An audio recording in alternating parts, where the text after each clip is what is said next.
But first of all, just an intro to us, to me. So I am today's host. I'm from EasyA, and I'm a graduate from Cambridge University, where I studied law.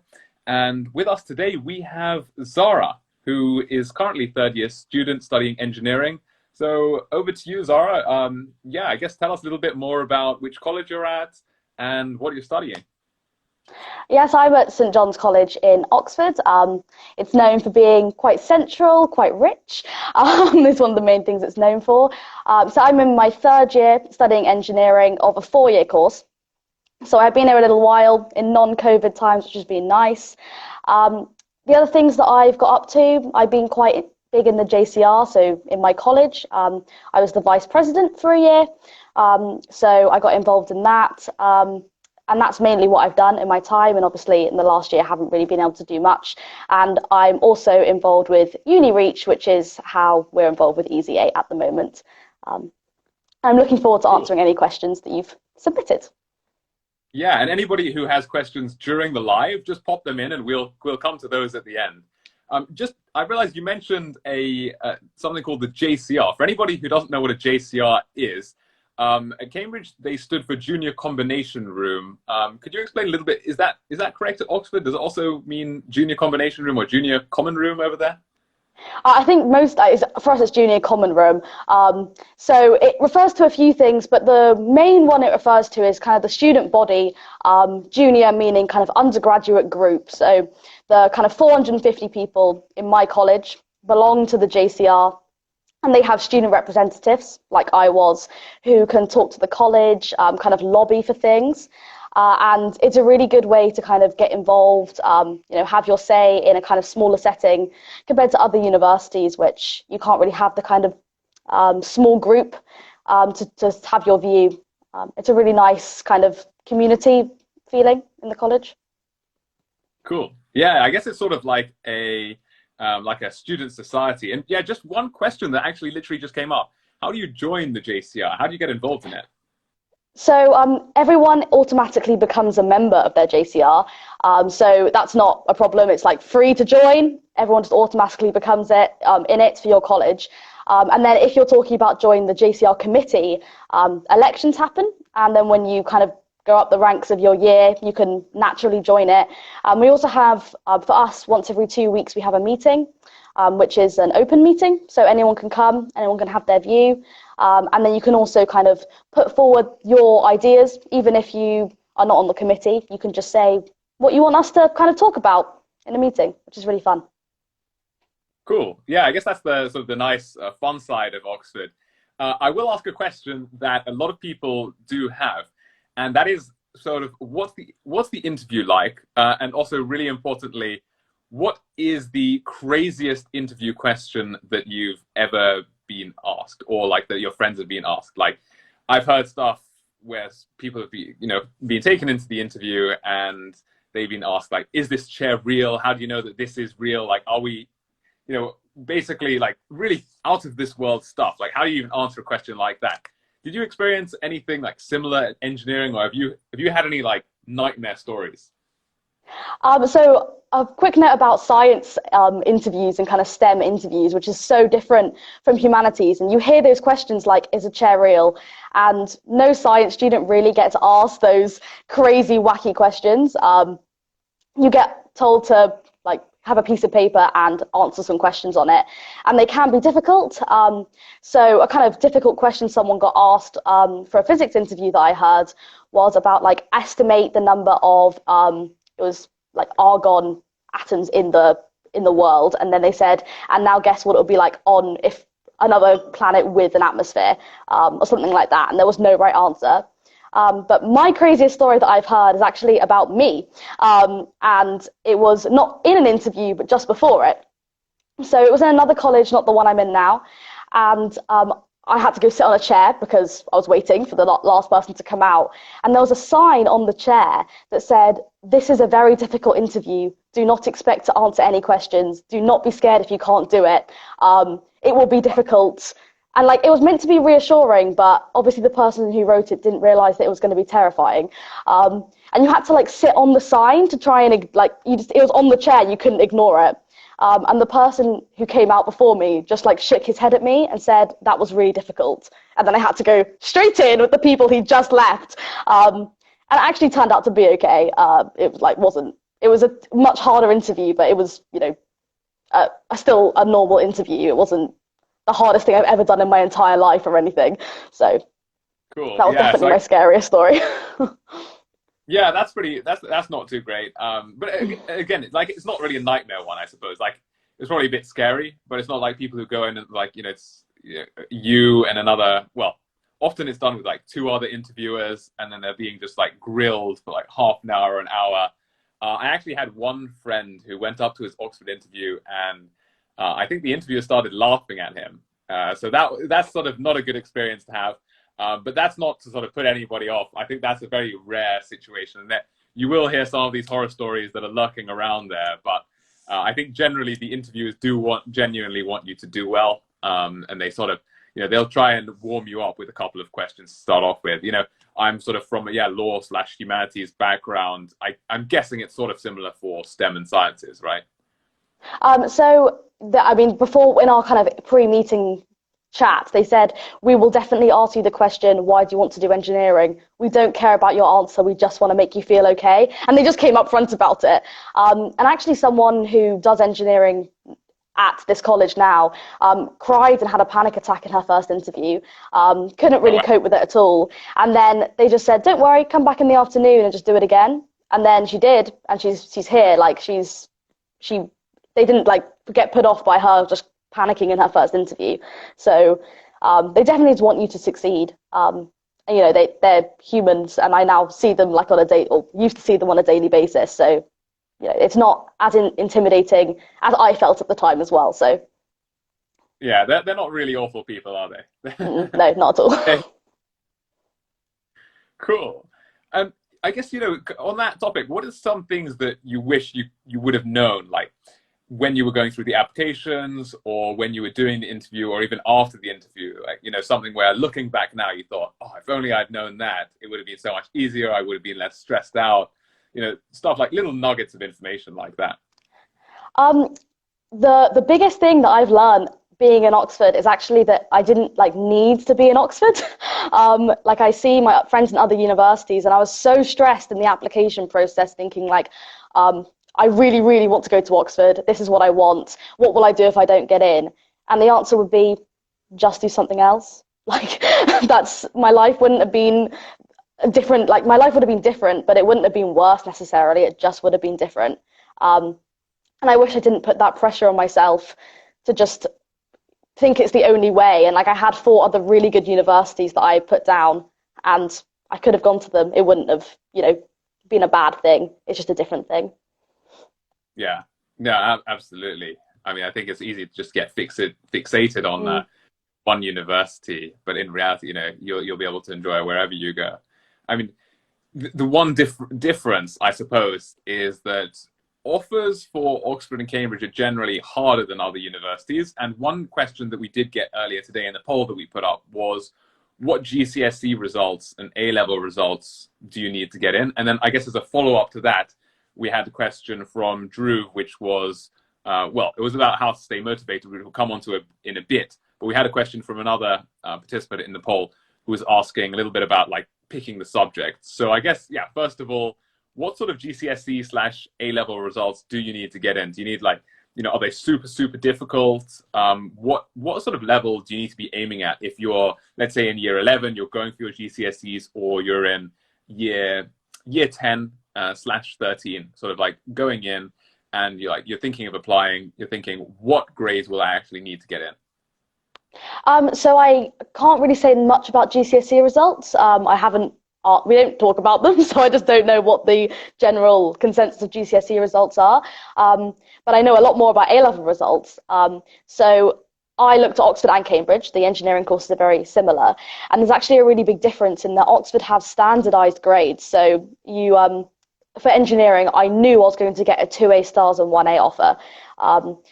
And in Cambridge, they can kind of change that up and down, generally up, but to kind of adapt for different circumstances and things like that. Just something to consider. But Oxford is a really good way of kind of seeing exactly what they're going to ask. Like 2 A stars and an A is the general engineering offer. And then, for example, like physics is 1 A star and 2 A's.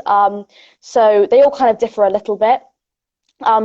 It's actually quite hard to find much variation in like top universities with grades, actually. Like all my offers were 2 A stars and an A or 1 A star and 2 A's. It's just quite a standard STEM offer. So what I did was kind of, I was worried if I getting the grades, I looked at other courses that dropped it down for like the BEng or like the bachelor's, and I think that's something people should really look at if they're worried about grades. And that's a tip someone gave me, was that. So sorry, let me just explain some of the things I've said. Was bachelor's was the BEng, and you have eng meaning engineering, and then I'm in the integrated master's course. So I applied for the 4-year course, but then I applied to Warwick, which is a really good engineering university. And they offered a grade lower automatically for the bachelor's course. So you can kind of get some variation there. As for like people in Oxford doing STEM, they do achieve, like we are very high achieving, people do meet their offers, but if you don't meet your offer, people still get in. Generally, the interview process in Oxford is like the harder barrier. So in my year, I don't think anyone got an offer and didn't actually get their grades or were let in anyway. So, I know there's some people who got, for example, 1 A star and 2 A's and are still here. So it's not more like if you get your offer, you shouldn't like panic on results day. You should still work really hard, but, try and achieve the best you can, and just try and work with what that is, because the interview process really picks out who you are, and that's something that's really good about Oxford. If you got through the interview, they know you're going to be a good fit here, and people who don't get perfect straight A stars, it's not going to make any difference when you're actually here. Like everyone finds the work difficult and everyone gets on with it, and just work as best you can at A level is my overall kind of advice.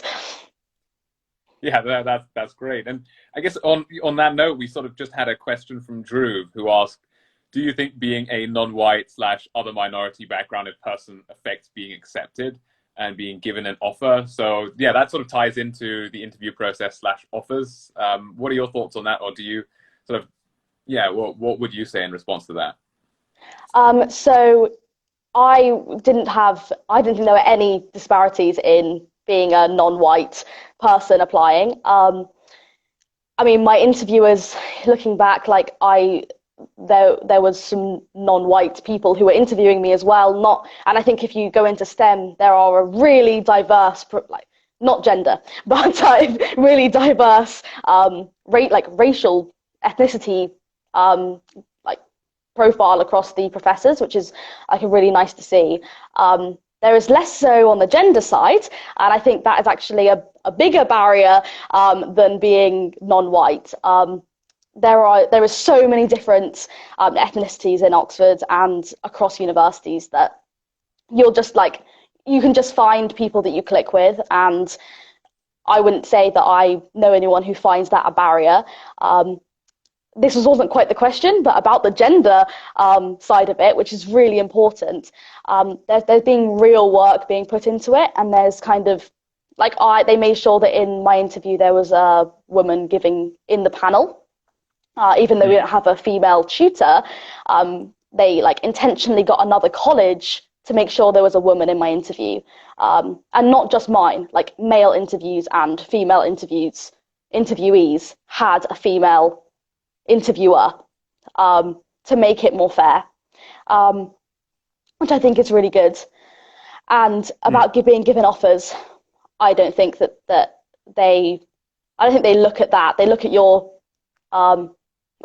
academic profile. They don't look at your profile as such. They look at your academic profile. Yeah, so pretty much like your grades, what you look like on paper, how you did well, and yeah, based on the merit rather than on anything else, I suppose. Mm-hmm. The other question that we did just have is how much work is there once you're actually there? So I think you touched on this just lightly, which might be why this person had that comment. you said that basically everybody finds the work challenging when you're there. It's like, is it unmanageable? Is it super, super difficult? So I don't think I should sugarcoat it. It is very difficult, and but like they help you to understand it. They help you, and because I mean, there are some people who will not find it difficult, and eventually it will reach the point where they find it difficult. But I would say, as soon as you open up and say you find something difficult, everyone's like, oh yeah, oh my God, that's really difficult as well. So, everyone's in the same boat. And this is something like I wish I knew when I started, was that all you need to do is ask your tutor, as someone that knows more than you, I don't understand, can you please help me? And then they'll go, yes, we're here to teach you, therefore we will teach you. You want to learn, and that's what you're here to do. As for the workload, it is significantly more than I can't say about every university, but other top universities. Especially for, I can talk mostly about STEM, because there is like core content you need to learn. We just do accelerated learning. So you have the 8-week term, and we also do more in a term than other universities would do in the same 12-week period. If I compare myself to another engineering student from, say I know engineering student in Durham, I was doing a term and a half work of theirs in one term, and my term was 2/3 of their length of their term. Like, I was doing double the work. And you just have to kind of keep going. Everyone's in it. Everyone knows you have to work, and you just have to work. You work around it, and you get what you want to do in the breaks, and you just live a very intense lifestyle, and that works for some people. So it's definitely intense. I know there was sort of discussion about whether we would sort of increase the length of the term while I was there, and also some people were arguing for a reading week, which I know a lot of universities have, but at Cambridge we didn't have it, and I think at Oxford you also don't have a reading week either. So sort of like it's just 8 weeks of being sort of pretty intense. One question we have from KX Fernando is, for your personal statement, did you generalize in engineering, or did you specialize in a sort of certain pathway? I think what she means by that is probably like a specific subsection of engineering, like, maybe aerospace engineering or civil engineering. Maybe that's more what the question is asking. That's a really good question. And yeah, if you're looking into engineering, I understand exactly what you mean. So there's very few universities which do general engineering. And talking to the tutors afterwards, they understand that it's unlikely you'll be applying to only general courses. I actually did only apply to general courses, and so I was able to make it general.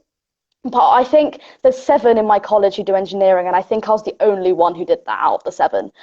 So it's quite rare to like hand-pick the universities which do that. So yeah, you can specialize it, just kind of make sure it's looking academic. It's more important to be an Oxbridge or like an Oxford personal statement than a general engineering one. And just emphasize like you like maths, because it's important for all types of engineering, and you like physics because you'll do a lot of that kind of thing, and that's how you can make it a little bit more general, but also not kind of say I like civil and I like aeronautical, because other universities won't accept that. You kind of have to work around it. It's a little bit challenging, but they don't expect you to have a general personal statement. They understand. Cool. Yeah, because I suppose with UCAS you only get one personal statement. You can't really personalize it to university, so it's a bit of an odd system that you sort of have to work around, right? Yeah. And then Dhruv. So Dhruv is asking, do societies, clubs, and voluntary work help along the university journey? And I guess from my perspective, and you might have your own ideas, Zara. When I was at school, I remember very distinctly. An admissions officer from Oxford came once to give a talk, and she basically put it like this. She said, we don't care about the extracurriculars you do. Basically, when you come up to interview, you're a brain sitting on a chair, and that's all that we care about. So that was her perspective, and that's sort of what stuck with me. It was quite memorable. But have things changed? I mean, what do you think? Do you think they do look at, societies, clubs, voluntary work? From what I've seen, I don't think they really care about it too much. I mean, like on the personal statement, you might write a tiny bit about it, but they're really sort of, I guess it's different from US universities in a sense, in that at Oxford and Cambridge, they really just care about your academic achievement rather than you being sort of like really well-rounded. I remember what my tutor said when I asked about the next intake, and he said he doesn't care about societies or anything like that, but he wants to know that you're a human. I think that stuck with me when my tutor said it to me. They want to kind of see that you're not just a brain on a chair, you're a brain with imagination. I think that's what they say that some people sit down and they've been trained really rigorously in maths and physics and all these things, and they're, a genius in it, in their A-level syllabus, but then they know that they're never going to do well in the Oxford setting because they haven't got that kind of spark and passion. And while it's all about the academic side, so it's a spark for engineering or whatever you're applying for, they want to know that you will actually thrive as a person in the Oxford setting. So that doesn't mean putting, I do this club and this club, but it might be, I did this engineering club and that showed that I was interested in a different way. That is quite like an exciting way of saying it, rather than just saying, I did well in this, I did well in that. Just a little bit of life in your personal statement. He said he really liked, my tutor.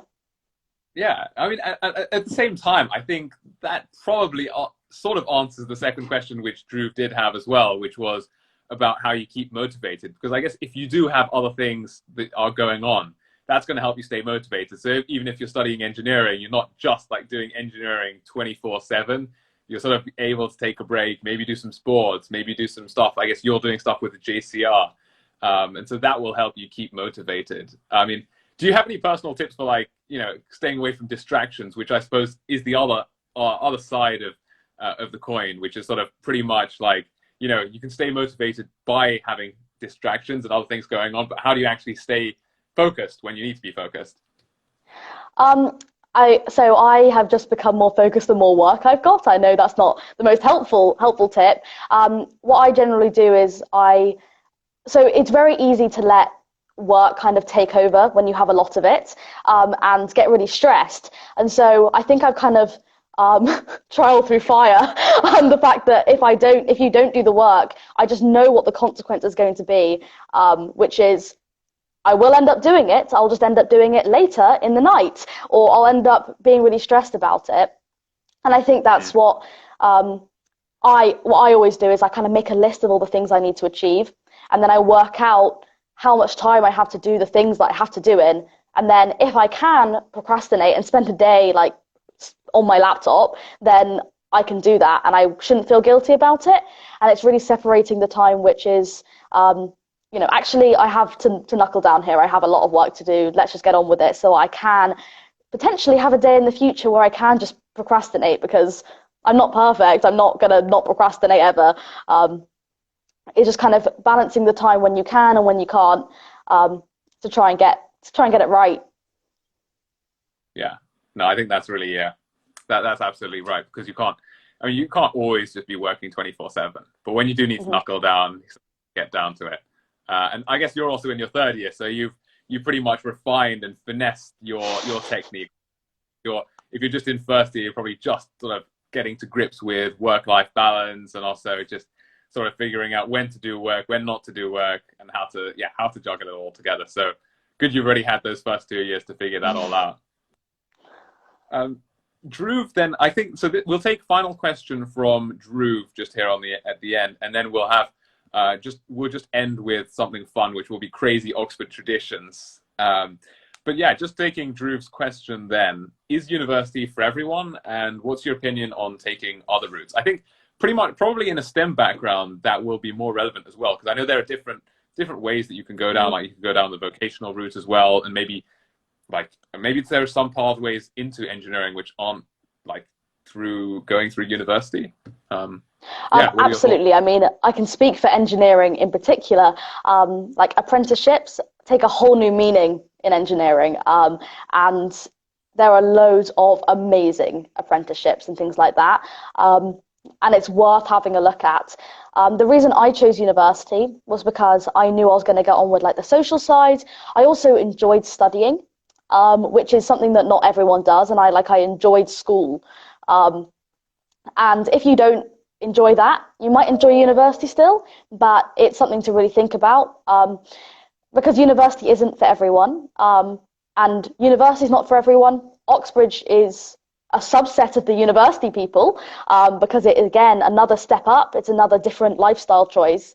And I think, yeah, the biggest advice is just try and understand what you want and try and see what matches what you want, because however academic people say, oh, you can strive and get into Oxbridge, you can do, if you want to do that, that's great, you go for it. But if you don't, then don't let anyone persuade you, because it is a long period of time, 3 or 4 years, like especially at, 80. I still think 3 or 4 years is a really, really long time. And I've been here for 2 years and it has been. So don't kind of get bought into the idea of university or Oxbridge or any of these things. There are other routes, and you're not like going to damage your salary for life or anything like that, especially if you do something like an apprenticeship or, if you go straight into the workplace. You've had, for me, 4 years head start in the workplace. I'm scared of joining that. So, everything is just different and different speeds. So the thing I probably learned most of my time at Oxford. Yeah, and I think the other thing that I would add is, I guess, yeah, we'll differ from subject to subject. So you've gone sort of the engineering route. I think, yeah, if you're looking at other subjects, then you also have to sort of be careful about what you decide to do, because at least for law, you sort of just need to go to university, and that's sort of the only route, like directly into law. Actually, there are like some other ways which are through like apprenticeships, but pretty much most of the lawyers will have gone through university. And sort of the other ones are sort of like, on the wane, whereas apprenticeships used to be a lot more common going into law. So yeah, it might just be worth talking to people who are actually in the field for whatever you want to do longer term. So whether it's law, whether it's engineering, talk to people who are actually there and, what they're seeing with people who are coming in. Like maybe they're only taking people from university these days, or maybe they're only taking people from apprenticeships, because as Zara just said, they've got a lot more experience. Maybe that's the case. So always worth just doing your research. Actually, I want to add something there that you said about law. There are different statuses to see about engineering. So, for example, after 4 years, you can become chartered. And you can't do that from an apprenticeship. So all that means is you can't be the final signature on the bottom of like structural design. But you can still design, you can still do a lot of the things. It's just you can't be chartered. And there are loads of levels like that you can be. There's quite a lot. But you can look them up and see what you want and what you can achieve in each route. But you can get the other option is getting like sponsored university time. So you do 3 days in university and 3 days out. A lot of things like that. So it's definitely worth looking for engineering because it's so vocational. But yeah, you're right about law. And some subjects you just have to go to university, really. Yeah, exactly. I mean, always, I guess, yeah, just the caveat for that is, yeah, just whatever field you're going into. We only covered like sort of 2 subjects here, but there are so many others that you can study. So yeah, just have a look, talk to people who are there. You can also email the university's admissions department and they should reply to you. So if you are concerned, you're wondering, I want to do this later on, will this help me? They should reply to you. So you can go ahead and find that information on the faculty website. So we're sort of coming just towards the end of this Insta Live. I'll just end with the final question, which I think will be interesting for a lot of people. What is the craziest Oxford tradition in your opinion? So Cambridge, we had this weird thing where if you drop a penny in somebody's glass of wine and they're not holding the glass, then they have to down it. What in your opinion is the craziest tradition? So this might come up later in the week, but I'll take it first. And I'm not sure if people have seen photos of trashing.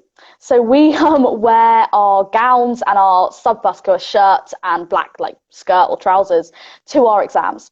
And after your final exam, you wear the special rose to say you're in your final exam. And then people start spraying you with shaving foam and silly string and You start drinking alcohol if that's what you're into, and you just basically get drunk for the rest of the day. And then you go and jump in the river, which is really disgusting. But at this point, you're like euphoric over your exams being over. And you just end up with a lot of shaving foam around the city, just traipsed around. And it is a load of fun. Some people are not really into it and they can just like walk away, which is really good as well. Like it's really welcoming to loads of different people what they want to do. But it's probably my favourite day of Oxford so far, is after finish my first year exams. You just are happy and excited all day. So it's great fun. Yeah. Yeah, no, it is fun. It does sound fun, and I think it is. We don't like.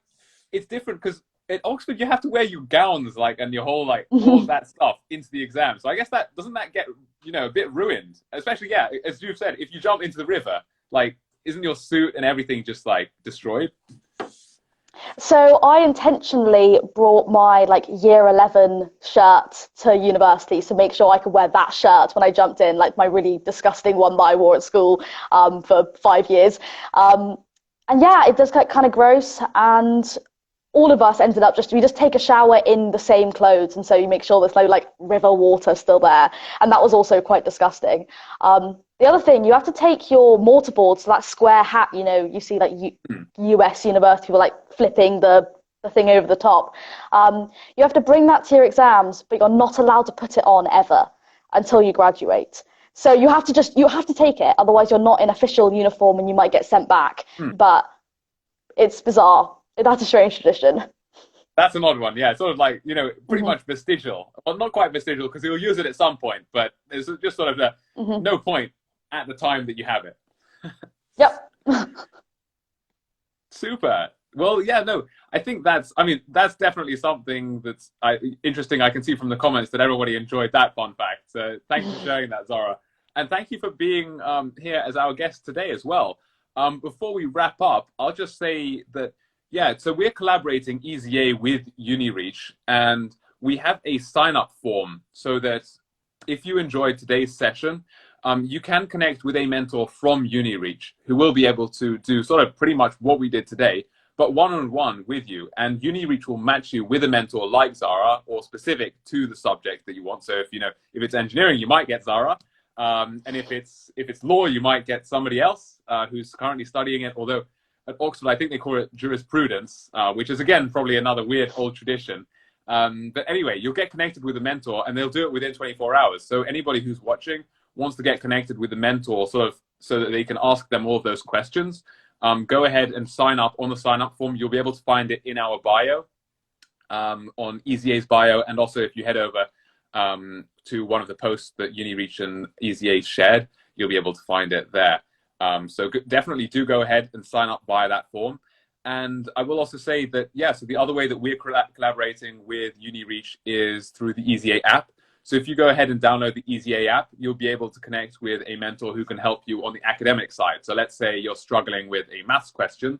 At the moment, we only support maths, but you're struggling with a maths question. You can just take a picture of it and get connected with a mentor who can help you on that specific question. So I guess you can think of EasyA as helping you with specific questions that come up sort of on the work that you're doing, and UniReach for wonderful mentors like Zara, who are able to sort of help you. And also, so I think, Zara, that you are able to help a little bit with the subject side as well, if it is, but it's more sort of for mentoring and sort of demystifying Oxbridge, answering your questions about the admissions process.